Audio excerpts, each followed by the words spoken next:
नमस्कार विद्यार्थी मित्रांनो, लेटेस्ट स्टडी विथ प्रोफेसर कविता काटे या माझ्या ऑफिशियल यूट्यूब चॅनलवर तुम्हा सर्वांचं स्वागत आहे।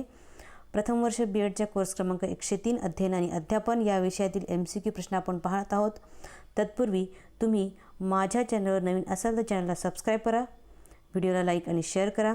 या विषयातील जे काही घटक आहेत ते तुम्हाला TET आणि टेट आणि सीटेटसाठी सुद्धा अतिशय उपयुक्त आहेत, त्यामुळे दोन्हींच्या अनुषंगाने उपयुक्त असा व्हिडिओ मी बनवलेला आहे। या व्हिडिओच्या डिस्क्रिप्शन बॉक्समध्ये टेलिग्राम ग्रुपची लिंक देत आहे, त्या लिंकला जॉईन व्हा आणि या व्हिडिओमधील जे काही प्रश्न आहेत ते PDFच्या स्वरूपामध्ये तुम्हाला त्या टेलिग्राम ग्रुपवरती मिळणार आहेत। व्हिडिओ सुरू होण्याआधी आजचा सुविचार, everything starts with your mind, train your mind. आपलं जे काही मन आहे त्या मनापासूनच आपण वेगवेगळ्या गोष्टी ह्या सुरू करत असतो आणि त्यामुळे आपल्याला मनाला चांगल्या पद्धतीने प्रशिक्षित करणं, चांगल्या गोष्टी घडून येण्यासाठी प्रशिक्षित करणं अत्यंत गरजेचं आहे। आता हा जो आहे ह्या व्हिडिओचा पार्ट 2 आहे। प्रश्न 21 आपण पाहत आहोत। प्रश्न पहा काय आहे, अध्यापन प्रतिमानांच्या बाबत खाली दिलेल्या विधानांपैकी कोणते विधान योग्य आहेत असं विचारलेलं आहे। पहिलं विधान आहे, अध्यापन प्रतिमान म्हणजे वर्गात अध्यापनासाठी मार्गदर्शन करणारा आराखडा होय। अध्यापन प्रतिमान म्हणजे अन्य परिस्थितीत अध्यापनासाठी मार्गदर्शन करणारा आराखडा होय। क, अध्यापन प्रतिमान वापरताना साचेबंदपणा असावा लागतो। आता हे सगळे प्रश्न या व्हिडिओतली TETला विचारले गेलेले आहेत। बघा याच्यामध्ये काय काय दिलेत पर्याय, अ आणि ब, अ आणि क, ब आणि क, अ ब क सर्व। तर प्रश्न क्रमांक 21 जो आहे त्या 21चं जे उत्तर आहे ते आहे अ आणि ब। म्हणजेच काय, अध्यापन प्रतिमान म्हणजे वर्गात अध्यापनासाठी मार्गदर्शन करणार आराखडा आहे। अध्यापन प्रतिमान म्हणजे अन्य परिस्थितीत अध्यापनासाठी मार्गदर्शन करणारा आराखडा आहे। जे क आहे ते क इथं अयोग्य आहे। अध्यापन प्रतिमान वापरताना साचेबंदपणा असावा लागतो, हे विधान इथे लागू होत नाही। पुढचा प्रश्न आपण आता पाहणार आहोत। प्रश्न आहे 22वा, थॉर्नडाईकच्या संयोजनवादी उपपत्तीचा पाया कोणता आहे? पर्याय पहा, अ, मानसशास्त्रीय निष्कर्ष हे रक्ताभिसरण संस्थेशी निगडीत असणे। ब, चेतक व प्रतिसाद यांच्यामध्ये परस्पर संबंध निर्माण होणे। क, अध्ययन प्रक्रियेत कृतीला महत्त्व न देणे। ड, चेतकाचे प्रतिसादाशी साहचर्य निर्माण झाले नाही तरीही अध्ययन होणे। प्रश्न 22वा जो आहे या 22चं उत्तर जे आहे ते अतिशय सोपं आहे। थॉर्नडाईकची चेतक प्रतिचार उपपत्ती जी आहे तीच इथे विचारलेली आहे। तर पर्याय क्रमांक ब जे आहे, चेतक आणि प्रतिसाद यांच्यामध्ये परस्पर संबंध निर्माण होणे, हा याचं फाउंडेशन आहे या थिअरीचं। पुढील प्रश्न पाहूयात, अध्ययन उपपत्तीच्या ज्ञानात्मक अध्ययन उपपत्ती या वर्गात खालीलपैकी कोणत्या उपपत्तीचा समावेश होत नाही असं विचारलेलं आहे। ज्ञानात्मक अध्ययन उपपत्ती कोणकोणत्या आहेत ती इथे माहिती असणं आवश्यक आहे। पर्याय पहा, गेस्टाल्टची समाकारवादी उपपत्ती, कुर्ट लेविन आहे हे कुर्ट लेविनची क्षेत्रीय उपपत्ती, टोलमनची संकेत अध्ययन उपपत्ती, ड, स्किनरची साधक अभिसंधान उपपत्ती। तर प्रश्न क्रमांक 23चं जे उत्तर आहे ते आहे स्किनरची साधक अभिसंधान उपपत्ती, हे याचं उत्तर आहे। या उपपत्तीचा समावेश ज्ञानात्मक अध्ययन उपपत्तीमध्ये होत नाही। 23चं उत्तर आहे स्किनर। पुढचा प्रश्न पाहूयात आपण आता। पुढचा प्रश्न अध्ययन संक्रमणाशी निगडीत आहे। बॅगले यांच्या अध्ययन संक्रमणाच्या उपपत्तीमध्ये खालीलपैकी कोणत्या गोष्टीचा समावेश होतो? बघा पर्याय 4 दिले आहेत। एखादी कृती सहेतुक आणि ध्येयनिष्ठ दृष्टीने केली तर त्यातील संक्रमण मूल्य वाढते। आपली ध्येयनिष्ठा व हेतू किती प्रामाणिक आहेत यावर संक्रमण मूल्य अवलंबून असते। विचार आणि दृष्टिकोन संकुचित नसतील तर नवीन विचार सहेतुकपणे आत्मसात करता येतात की वरील सर्व। तर तुम्हाला बॅगले यांची आदर्शवादाची उपपत्ती आहे ती इथं माहिती असणं आवश्यक आहे। तर तुम्हाला अध्ययन संक्रमणाच्या उपपत्तीमध्ये कोणत्या गोष्टींचा समावेश होणार आहे हे कळणार आहे। तर याचं जे उत्तर आहे ते आहे वरील सर्व ज्या गोष्टी आहेत या सगळ्या गोष्टींचा समावेश इथे होणार आहे। बॅगले यांच्या मते फक्त सामान्यीकरण करता आले तर अध्ययन संक्रमण होईल असं म्हणता येणार नाही. त्यांचं असं म्हणणं होतं, अध्ययन संक्रमण करायचं असेल, एका परिस्थितीत ज्ञानाचा दुसऱ्या परिस्थितीमध्ये उपयोग करायचा असेल तर सामान्यीकरणाची जी काही क्रिया आहे ती निष्ठेने आणि हेतुपूर्ण रीतीने केली तर अध्ययन संक्रमणाचे प्रमाण वाढलेले आढळून येते. म्हणून त्यांचं असं म्हणणं होतं की कुठलीही कृती सहेतुक आणि ध्येयनिष्ठ दृष्टीने करावी, ती किती प्रामाणिक आहे यावर ती संक्रमण अवलंबून असते. जर आपले विचार आणि दृष्टिकोन व्यापक असतील तर सहजपणे तिथं आत्मसात करता येणार आहे. त्यासाठी आपले विचार दृष्टिकोन संकुचित नसावेत. पुढील प्रश्न पहा काय आहे, अध्ययन उपपत्तीची आवश्यकता का भासते, का भासलेली आहे. पहिला आहे, आपले अध्ययन अध्यापन कोणत्या तत्वावर आधारित आहे याचे तार्किक समर्थन देण्यासाठी. ब, कोणत्या कारणास्तव आपण अध्यापन पद्धतींचा वापर करतो याचे तार्किक समर्थन देण्यासाठी. क, नवीन अधिक उपयुक्त सामान्यीकरण अस्तित्वात आणण्यासाठी. ड, निरीक्षण घटनांचे भाकीत आणि वर्णन करण्यासाठी. तर पर्याय पहा, अ ब क ड सर्व, अ ब ड, अ क ड आणि ब क ड. तर आपण व्यवस्थित जर याचं पर्यायांचं वाचन केलं बारकाईने तर आपल्या असं लक्षात येईल की प्रश्न क्रमांक 25 जो आहे त्याचं उत्तर आहे पर्याय क्रमांक 1. वरील सर्व जे आहेत यासाठी अध्ययन उपपत्तींची आवश्यकता गरजेची आहे. पुढील प्रश्न पहा 26वा. थॉर्नडाईक यांच्या संयोजनवादी उपपत्तीमध्ये भुकेल्या मांजरावर प्रयोग केल्यानंतर अध्ययन प्रक्रियेचे पुढीलपैकी कोणते वैशिष्ट्य दिसून येतात. थॉर्नडाईकचा प्रयोग तुम्हाला इथं माहिती असणं आवश्यक आहे. चेतक प्रतिचार उपपत्ती हा जो प्रयोग आहे तो भुकेलेला मांजर भुकेलेला आहे म्हणजेच त्याला तीव्रता जी असणे गरजेचे आहे, भुकेलेलं मांजर पाहिजे त्याच्यावर हा प्रयोग केला आहे. तर याच्यामध्ये अध्ययन प्रक्रियेची कोणती वैशिष्ट्ये दिसून येतात. पहिला आहे सज्जता, प्रेरणा, तयारी, दृढीकरण. दुसरा आहे तयारी, सज्जता, प्रेरणा, पुनरावृत्ती. चौथा आहे प्रेरणा, शोधनात्मक हालचाली, योगायोगाने यश, यशामुळे दृढीकरण. ड आहे सज्जता, पुनरावृत्ती, योगायोगाने यश, अपयश यामुळे दृढीकरण. तर प्रश्न क्रमांक 26 जो आहे तर 26चं जे काही उत्तर आहे ते आहे पर्याय क, प्रेरणा, शोधनात्मक हालचाल, त्यानंतर योगायोगाने यश आणि यशामुळे दृढीकरण. या सगळ्या ज्या गोष्टी आहेत या सगळ्या गोष्टी थॉर्नडाईक यांच्या उपपत्तीमध्ये आढळून येतात. थॉर्नडाईक यांनी भुकेल्या मांजरावर जो प्रयोग केला होता त्या प्रयोगातून वेगवेगळ्या गोष्टी स्पष्ट झाल्या होत्या. त्यातली पहिली गोष्ट असं होती की मांजर भुकेलेलं असल्यामुळे त्याच्यामध्ये अन्न मिळवण्याची प्रेरणा निर्माण झाली. म्हणजेच कुठलाही हे जे काही निष्कर्ष आहेत त्यांनी विद्यार्थ्यांना लागू केले अध्ययन प्रक्रियेमध्ये. त्याला जर गरज असेल म्हणजे त्याला ते ज्ञान मिळवण्याची प्रेरणा निर्माण होणं गरजेचं आहे, पहिला मुद्दा. दुसरा आहे भूक शमवण्यासाठी किंवा त्याने त्या प्रयोगामध्ये जो काही मासा वापरलेला आहे, मासा अन्न म्हणून वापरलेला आहे, तो मासा मिळवण्यासाठी म्हणजे उद्दिष्ट प्राप्तीसाठी त्याची धडपड सुरू होते आणि शोधनात्मक हालचाली सुरू होतात.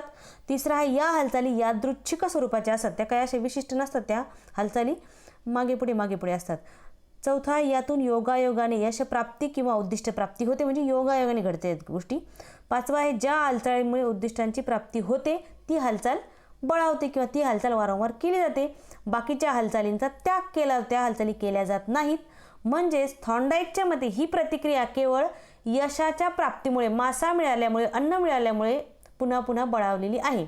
सहावा आहे इतर प्रतिक्रियांना सुखद प्रतिसाद न मिळाल्यामुळे त्या आपोआप नष्ट झाल्या आणि फक्त मासा मिळवण्यासाठी जी काही हालचाल आहे तिचं काय झालेलं आहे इथं दृढीकरण झालेलं आहे. म्हणून क पर्याय हा बरोबर आहे.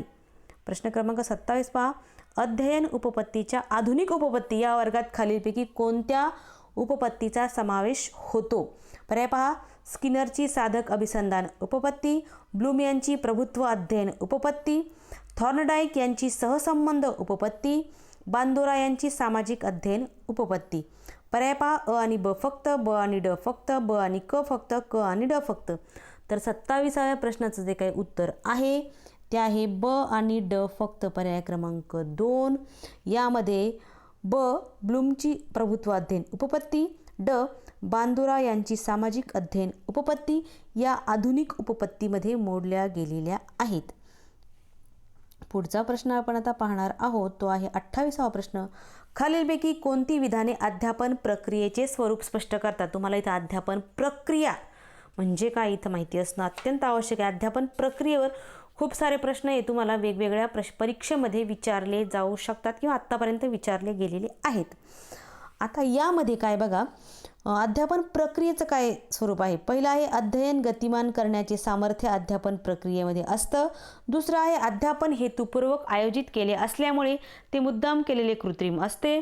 तिसरं आहे अध्यापन ही शिक्षक, अध्ययनार्थी आणि विषय यांच्यात घडणारी प्रक्रिया आहे. आणि चौथं आहे विविध अध्यापन कौशल्य यांच्या तंत्रांचा, युक्त्या, प्रयुक्त्यांचा वापर अध्यापनात होतो. तर याचे पर्याय पहा. अ ब क फक्त, ब क ड फक्त, अ क ड आणि अ ब क ड सर्व. तर जो काही 28वा प्रश्न आहे याचं उत्तर आहे सर्व. अ ब क आणि ड हे सगळे महत्त्वाचे आहेत.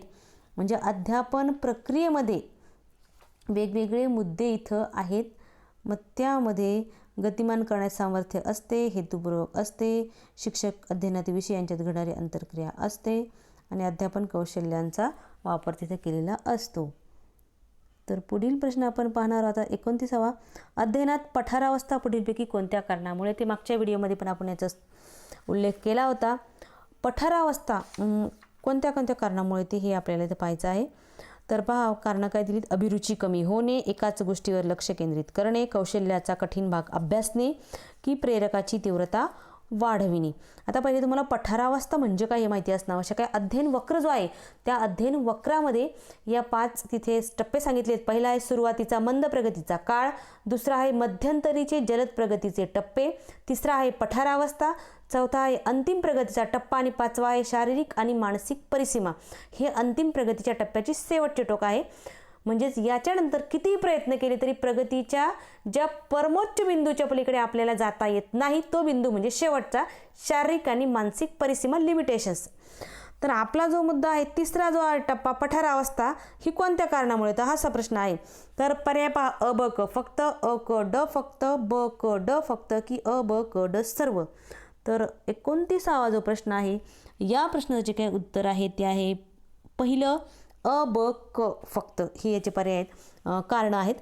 आता पठारावस्था अध्ययनात काही वेळा खूप सराव केलेला आहे आपण तरी देखील प्रगती होत नाही, अशा वेळेस पठारावस्था येत असते. ही अवस्था निर्माण होण्याच्या मागं अनेक कारणं आहेत किंवा कारणं असू शकतात.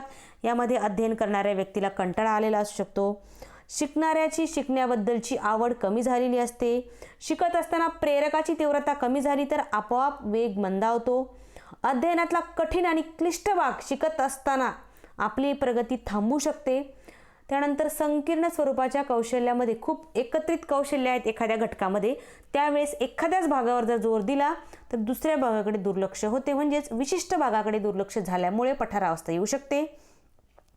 त्यानंतर कुठल्याही गोष्टीचं कौशल्य संपादन करत असताना आपला वेग आणि अचूकता या दोन्ही गोष्टींना सारखं महत्त्व आहे.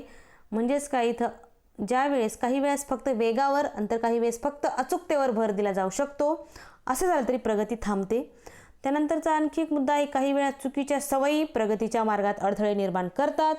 म्हणजेच आपल्याला नवीन काही एखादी गोष्ट शिकायची आहे, ती शिकण्यापेक्षा आपल्या मनामध्ये जुनी काही गोष्ट आहे, जी जुनी गोष्ट आपल्या मनातून जायलाच तयार नाही, ती गोष्ट घालवणे अवघड असते. जुनी सवय नवीन अध्ययनाला इथं मारक ठरते, त्यामुळे प्रगती खुंटते, असं आहे. अशा प्रकारे ही वेगवेगळी कारणं पठारावस्थेची सांगितली गेलेली आहेत. पुढचा प्रश्न आपण पाहूया 30वा आहे. अवधान केंद्रीकरण करण्यास अभिरुची म्हणजेच आवड महत्त्वाची भूमिका बजावते, यासाठी खालीलपैकी कोणते विधान समर्थन करत नाही असं विचारलेलं आहे. पर्याय पहा.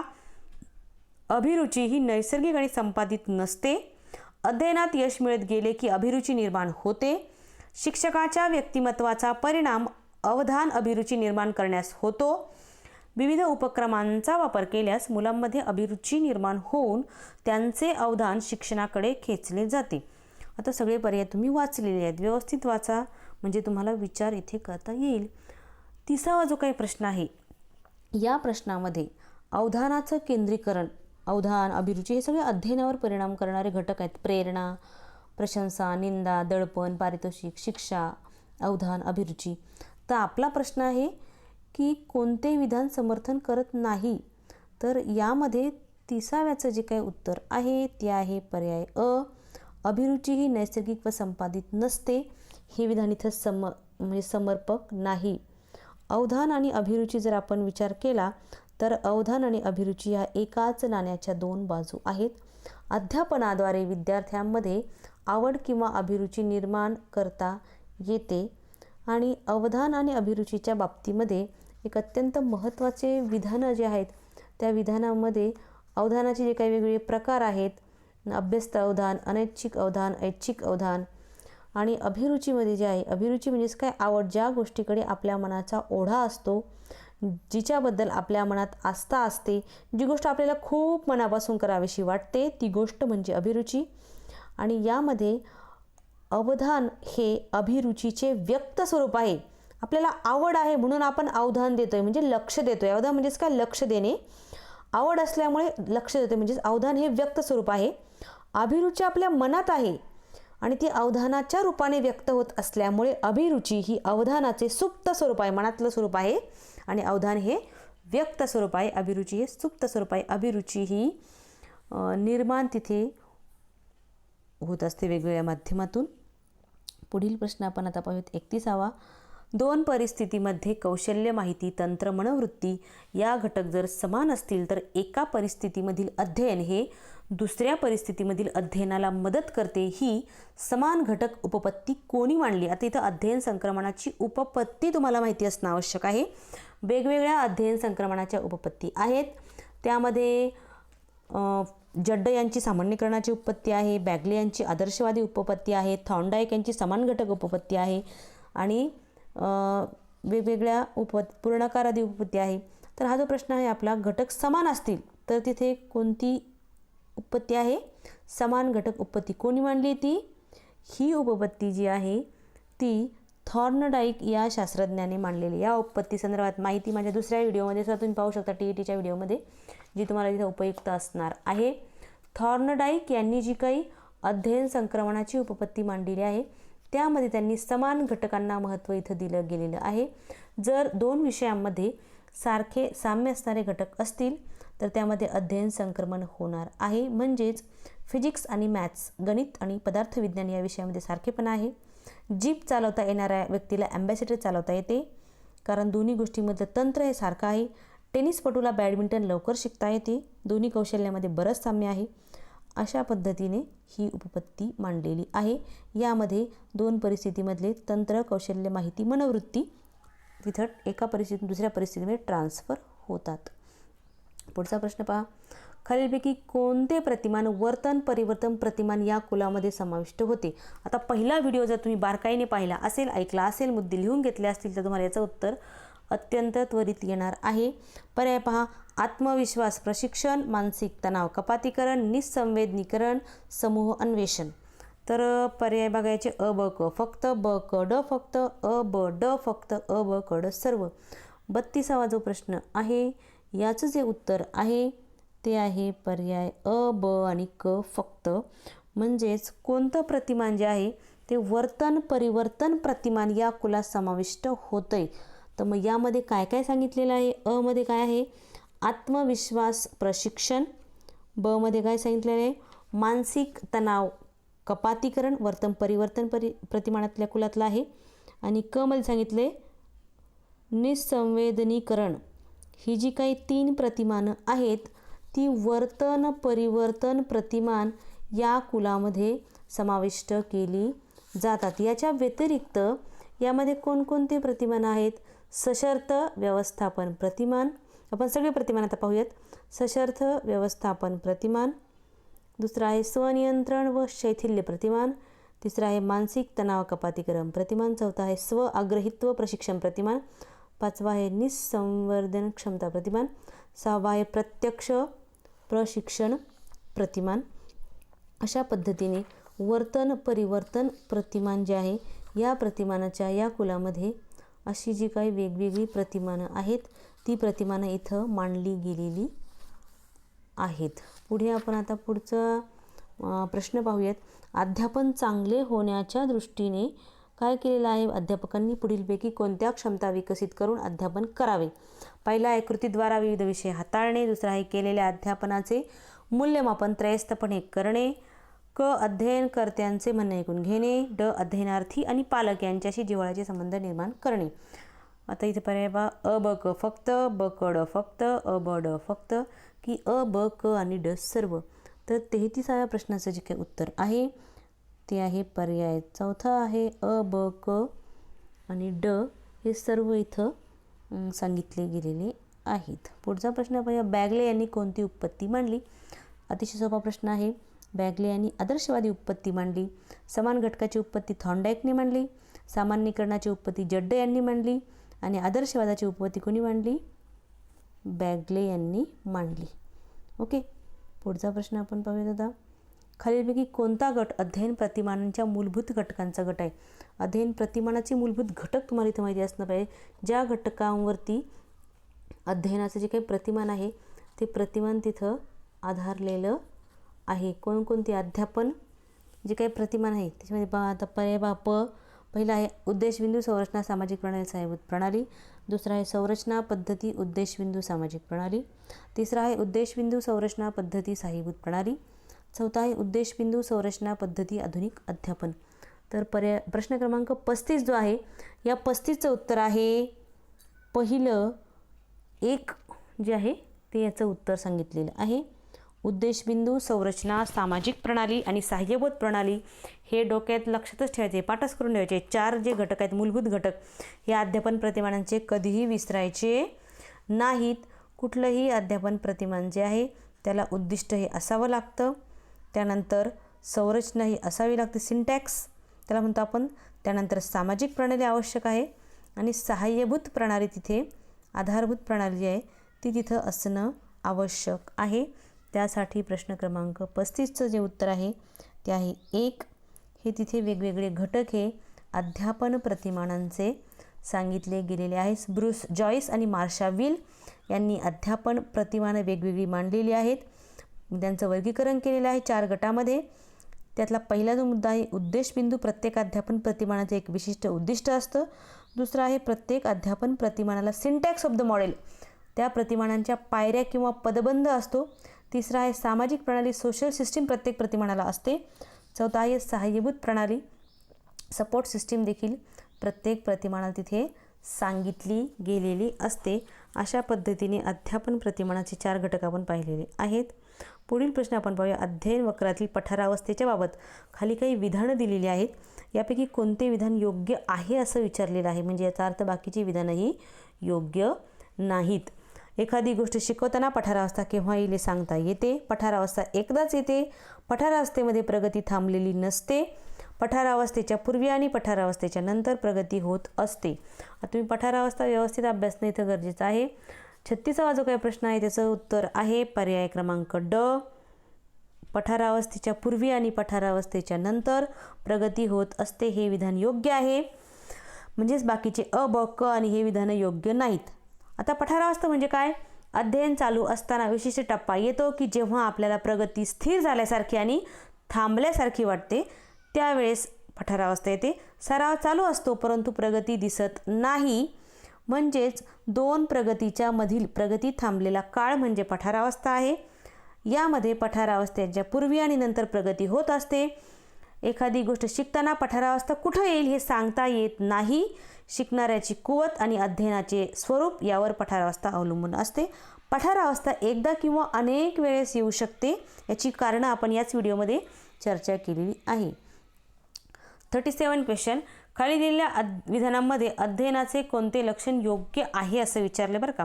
अध्ययन ही एक वर्तन प्रक्रिया असून ती उद्दिष्टाप्रत जाणारी आहे. इथं परत हा शब्द चुकीचा आहे, प्रत पाहिजे इथे. दुसरा आहे उद्दिष्ट प्राप्तीसाठी हालचालीची आवर्तने अनावश्यक असतात. तिसरा आहे अध्ययनासाठी प्रेरणा म्हणून पारितोषिक महत्त्वाचे ठरते. चौथा आहे उद्दिष्ट प्राप्तीच्या दृष्टीने धडपड करावी लागते. आता 37चं जे काही प्रश्नाचं उत्तर आहे ते आहे दुसरं. उद्दिष्ट प्राप्तीसाठी हालचालीची आवर्तने अनावश्यक असतात हे लक्षण जे आहे ते जे लक्षण इथे सांगितलेलं आहे कोणते लक्षण योग्य आहे हा जो प्रश्न इथे विचारलेला आहे. तर हा जो प्रश्न आहे 37चा इथे एक चूक झालेली आहे. खाली दिलेल्या विधानांमध्ये अध्ययनाची कोणती लक्षण अयोग्य आहे. इथं अयोग्य विचारलेलं आहे. इथं अयोग्य असं प्रश्न पाहिजे. ही टायपिंग मिस्टेक आहे. तर याच्यामध्ये काय दिले जो पर्याय क्रमांक 2 आहे तो बरोबर आहे. उद्दिष्ट प्राप्तीसाठी हालचालीची आवर्तने अनावश्यक असतात हे अयोग्य आहे. हालचालीची आवर्तने आवश्यक असतात. पुढचा प्रश्न आपण पाहूया. खालीलपैकी कोणत्या प्रतिमानामुळे विद्यार्थ्यांच्या भावनिक विकासाला मदत होऊन विद्यार्थी संयमाने वागतात, तणाव असलेल्या परिस्थितीशी समतोल राखतात व आवश्यक तेथे पुढाकार घेऊन मदत करतात? हे कुठल्या प्रतिमानामध्ये घडतं? तर पर्याय पहा. व्यक्तिगत विकास, प्रतिमान वर्तन परिवर्तन, प्रतिमान ज्ञान प्रक्रियाक्रम, प्रतिमान की सामाजिक आंतरक्रिया प्रतिमान. तर 38चं उत्तर आहे पर्याय क्रमांक ब. वर्तन परिवर्तन जे काही प्रतिमान आहे या प्रतिमानामध्ये तिथे घडत असते. 39वा प्रश्न आपण पाहूयात आता. काय दिलेला आहे 39वा प्रश्न. जेव्हा अध्ययन करतात त्यावेळेस नवीन परिस्थितीमध्ये प्रतिसाद देताना पूर्वानुभवाचा योग्य उपयोग करतो, तसेच नवीन परिस्थितीशी साधर्म्य असणाऱ्या जुन्या परिस्थितीत दिलेल्या प्रतिसादातून नवीन परिस्थितीत देतो, तेव्हा थॉर्नडाईकच्या कोणत्या नियमाचा वापर केला जातो? थॉर्नडाईकचे जे काही नियम आहेत, महत्त्वाचे थॉर्नडाईकचे 3 नियम आहेत. याच्या व्यतिरिक्त थॉर्नडाईकने काही उपनियम देखील सांगितलेले आहेत. ते उपनियमसुद्धा माहिती असणं आवश्यक आहे. पर्याय पहा. प्रतिक्रियांच्या विविधतेचा नियम, प्रतिक्रियांच्या समानतेचा नियम, मांडणी किंवा रचना, आणि त्यानंतर आहे घटकांची पूर्वशक्ती. असे जे काही पर्याय 4 ते तिथे दिलेले आहेत. तर थॉर्नडाईकचे जे काही 3 नियम आहेत त्यातला पहिला जो नियम आहे थॉर्नडाईकचा, तो इथं आपण थोडी चर्चा करूया याची. थॉर्नडाईकच्या नियमातला पहिला नियम आहे सज्जतेचा किंवा तयारीचा नियम, दुसरा आहे सरावाचा नियम, तिसरा आहे परिणामाचा नियम. आणि आणखी जे काही वेगवेगळे नियम थॉर्नडाईकने सांगितलेले त्याच्यामध्ये हे वेगवेगळे नियम आहेत. मग त्याच्यामध्ये कोणत्या नियमाचा वापर त्यांनी केलेला आहे?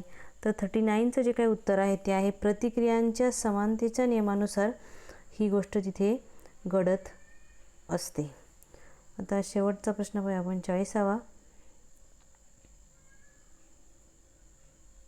कोणत्याही विषयाच्या अनुभवाचा, परिस्थितीचा आणि प्रतिक्रियेचा एकत्रित विचार, एकत्रित शब्द महत्त्वाचा आहे, एकत्रित विचार केल्याशिवाय आकलन होऊन अर्थपूर्ण जाणीव निर्माण होत नाही आणि त्याबद्दल अंतर्दृष्टी देखील येत नाही.